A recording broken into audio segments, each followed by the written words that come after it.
What's up everybody? Welcome back to Silicon Tech. Now in my last two videos I talked about the 5 best things and the 5 worst things about the iPad.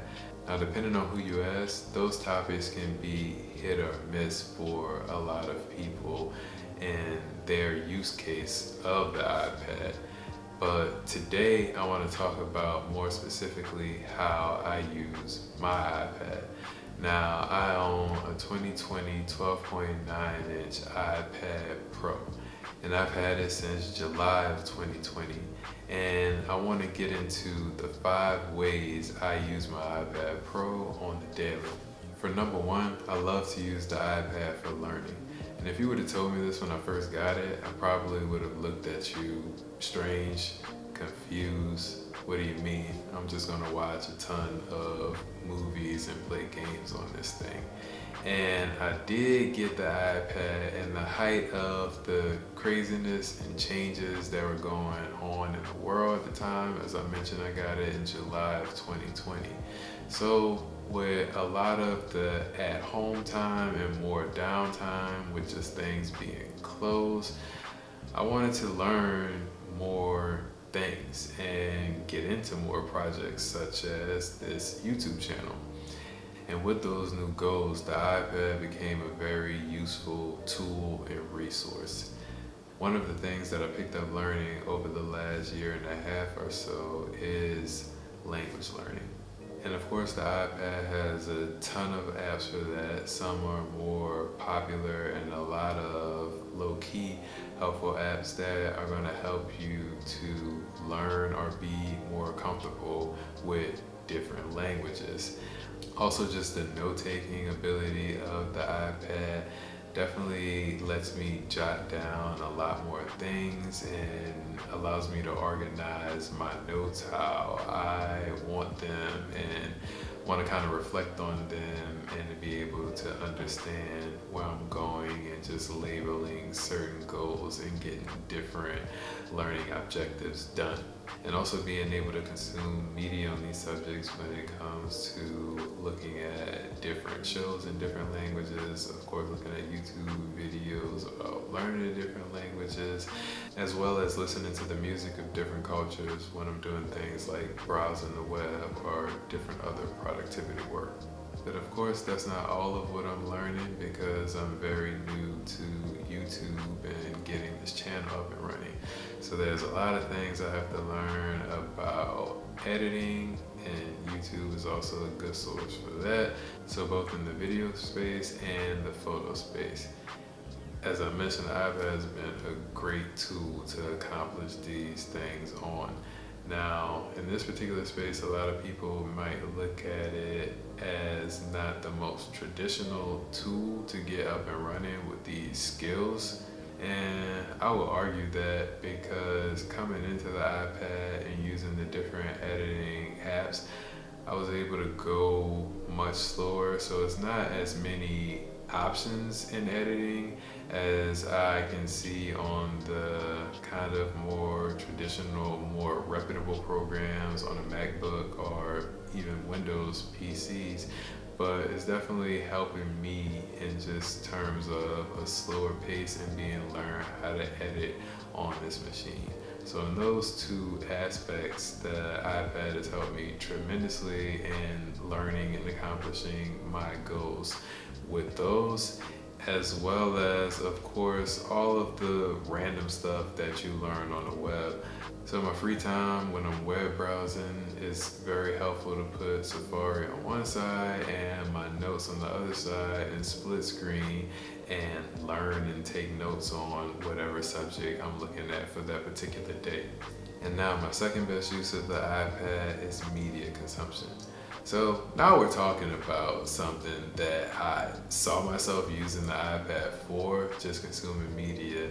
And on the 12.9-inch iPad Pro that I have 2020 model, keep that in mind.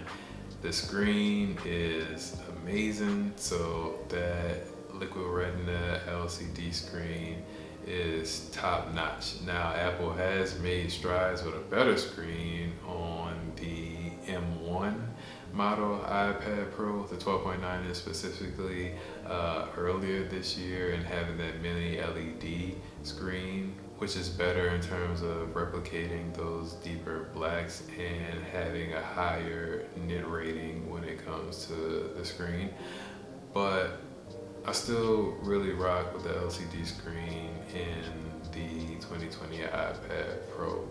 It works really well, of course, when you're looking at movies, YouTube, any video consumption that you would want to throw at it.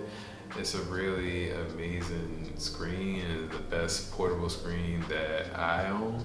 And even when it comes to looking at things that I may want to look at a TV, I don't complain if I do have to look at it on my iPad when I'm in the road, or I just want to chill and relax somewhere and have the iPad along with me. So it's definitely a great option to look at media on, as well as listening to music. That was probably one of the biggest surprises that I had in owning the iPad in those first couple of weeks, is how much I listened to music on it before I got into home speakers. So it's very loud, the sound is very clear, the bass is very good, especially when you look at the profile of how thin the iPad Pro is. So in terms of media consumption, it's a solid piece of equipment, and even speaking to other people, they really enjoy using it and use it as a top option in a lot of cases. And my third use of my iPad is video and photo editing. Now, I'll be real, it's more so video editing. I rarely do any type of photo editing on it, even though I'm kinda trying to pick that up. But definitely on the video editing side, of course, I have to use it to edit the videos that you see on the YouTube channel. And so far, even though it's my first video editing experience, I like it. I like just being able to grab it, very portable, can video edit pretty much anywhere. I like using the Apple Pencil to scrub up the timeline and interact with a lot more of the intricate stuff. The screen size is big enough for me. I know a lot of people complain about screen sizes when it comes to video editing, to be able to put more information on the timeline, being able to have more options for different video pieces they want to drag and drop. But so far, so good. The screen size has not been an issue for me. And just the power that even the iPad that I have, which is not the latest generation of chip, because of course that will belong to the M1 chip, is still very powerful when it comes to exporting this video. Now, in terms of the video programs that are on the iPad, of course by default you have iMovie, and I'll be honest, I've only edited one video on iMovie, and that's a video that's not even on the channel. And that was an okay experience. But for the videos on the channel, I use LumaFusion, and of course LumaFusion isn't sponsoring this video or anything, but it's probably going to be one of the top apps you hear about when it comes to video editing on the iPad. And so far so good. It's been a great experience. As I mentioned before, I'm probably not the best person to ask when it comes to the quality of any video editing software, but as a beginner, LumaFusion has definitely been good to me, and I can see a lot of tools that it has that I haven't been utilizing that I'm working up towards. So if you have to use an iPad as your only video editing tool, you should at least be able to survive.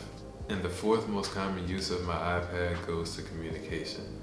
Now, this was another surprise to me when I first picked it up, but when you use messages on the iPad, it's a solid experience. Something that you probably don't want to settle for on a phone, especially if you're going to be typing longer messages is with email. Now most people, they want to plop down and have a keyboard, especially when they're typing those long emails in terms of getting those out. So as I mentioned, I'm using the Magic Keyboard, so any emails, no matter how short or long that they have to be, aren't a problem and are definitely a pleasant experience. Now, the apps, speaking of Gmail specifically, it's gotten better on iPad OS, but just being able to use it, or my previous experience from using it on traditional computers, is still a better experience in terms of the format of the app. So I wouldn't rather doing it on the iPad, but it's kind of my only option now, so it's not a nightmare, especially if you have the keyboard. And then if you're a fan of FaceTime, which a lot of people are, despite having the camera being in a weird position when you have it in landscape, just the overall bigger screen real estate that you get from the iPad and using FaceTime and any web conferencing apps or tools is great. So you're able to see more people, not really more of an environment, but just the bigger screen makes it a more immersive experience when you're talking to folks. And specifically on the iPad Pro, you have multiple mics, high quality studio mics, so even if you aren't using AirPods or any microphones, people are still able to hear you clearly and having a clean sound all around. So that's definitely a good experience. So communication on the iPad, even though it was a surprise to me, is very good. So now when a lot of people get iPads just to specifically communicate and FaceTime, I don't look at them as weird because now I see. Now you can definitely pick up the iPad as a solid communication device and not be disappointed. So it's definitely an experience worth checking out, especially with the iPad starting off at $329 for the original iPad. And my last use of the iPad is gaming. Now, this is kind of a bittersweet moment because even though I hate to acknowledge it, I have to realize that these days I'm a casual gamer. So I do have gaming systems, but in terms of my day-to-day gaming, that's probably going to be done on the iPad, especially with Apple Arcade. So I have Apple Arcade, you have a library of games there, and those games are kind of hit or miss. Some I've definitely enjoyed way more than others, but it's definitely a solid selection.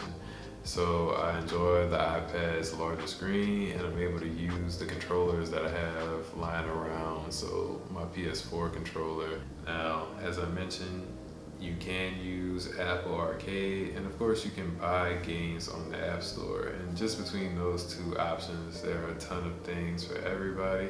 So if you're like me, a struggling casual gamer that's trying to get more into it, the iPad is definitely not a bad option at all.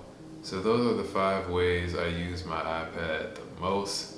Let me know what you think in the comments, or if you have any suggestions of what I could be doing, or if you have any questions.